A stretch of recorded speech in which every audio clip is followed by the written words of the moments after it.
This is Optimal Relationships Daily. If the world is scary, how can our children not be scared? Part 2, by Allison Carmen of AllisonCarmen.com. Hello, everybody, and welcome back to ORD with me, your host and narrator, Greg Audino. Today, we will have the pleasure of listening to the rest of this longer article that we began yesterday, courtesy of Allison Carmen. And if you didn't catch part 1, I highly recommend pausing here and going back to listen to that one first. But if you are all caught up, then let's hear the rest now as we optimize your life. If the world is scary, how can our children not be scared? Part 2, by Allison Carmen of AllisonCarmen.com.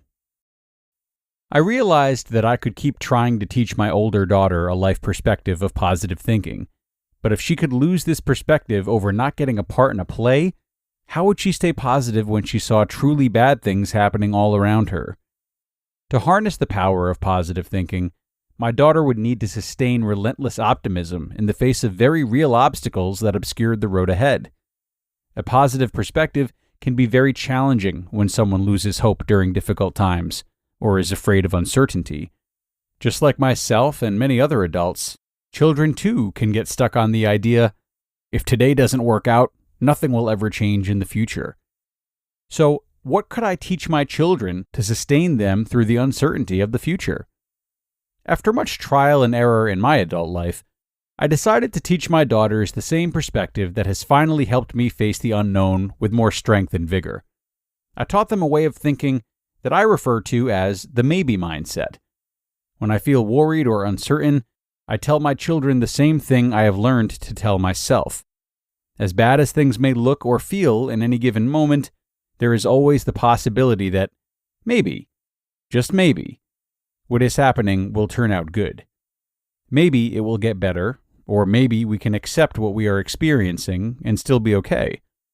Beyond statistics or positivity, maybe is a much broader view of all that is possible, even when a given moment is difficult. The thing I love most about the maybe mindset is that it's real.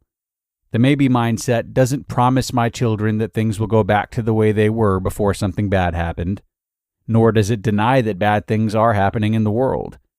Maybe merely allows my children to stand in the present and see what else is possible for this moment and the future. Maybe does not force my children to feel differently about a situation than they already do. This is important. If I try to suppress my children's negative thoughts and replace them with positive thoughts, their stress and worry has nowhere to go but to fester. With the idea of maybe, my children can recognize that they are scared or worried about what is happening in the world, and at the same time recognize that there is an opening they can take whenever they are ready. Is the maybe mindset hard to sustain? Well, it takes practice. It is put to the test every day, especially after a horrific event like the school shooting at Marjory Stoneman Douglas High School in Florida. Maybe doesn't mean my children are not unbelievably sad about this tragedy. It doesn't mean they didn't feel scared as they walked into their respective schools the day after the shooting. But they both immediately recognized, as did I, that as awful as this event was, maybe was still at play. They realized that maybe this shooting will force people to look at gun control more seriously.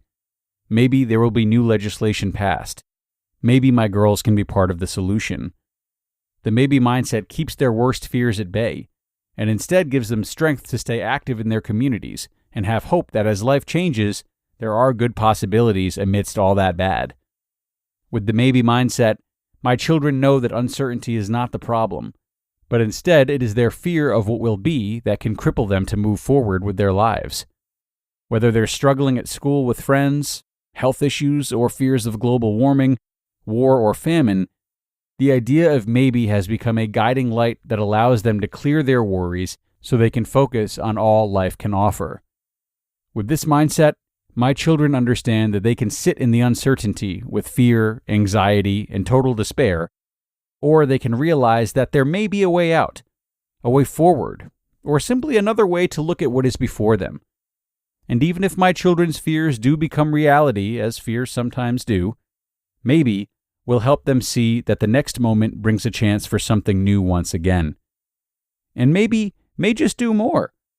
Maybe may help all of our children grow into adults who have the resilience and flexibility to solve big problems, to become strong leaders in a world that definitely needs more what's possible thinkers. And what is possible? Maybe they can find a way to make the world a better place for everyone. You just listened to part 2 of the post titled, "If the World is Scary, How Can Our Children Not Be Scared?" by Allison Carmen of AllisonCarmen.com, and stick around for my commentary coming right up. And a big thanks to Allison for a wonderful finish to this post. She's absolutely right in that one of the best parts of the maybe mindset is that it's not this fake or blind optimism. It genuinely makes room for all kinds of outcomes and neutralizes our thinking perfectly. So to me, it's much more realistic than the way most folks use the word realistic. Not to mention, it also provides an opportunity to remind ourselves and others that even if our worst fears do come true, there are still positives to extract from these experiences. Maybe this bad event will happen, maybe it won't. Say it does. Well, then the conversation then becomes, maybe we've grown from this, become more resilient from this, can prevent this from happening again. So this idea of maybe is true, it's versatile, and it's extraordinarily grounding for kids and adults alike. So take it with you today and use it. Surely you can find some time for maybe. And with that, I'm going to sign off for now. A great post from Allison, like I said. Thanks again to her, and thanks to all of you for being here. And be sure to come back and do the same tomorrow, where I will have another post for you and where your optimal life awaits.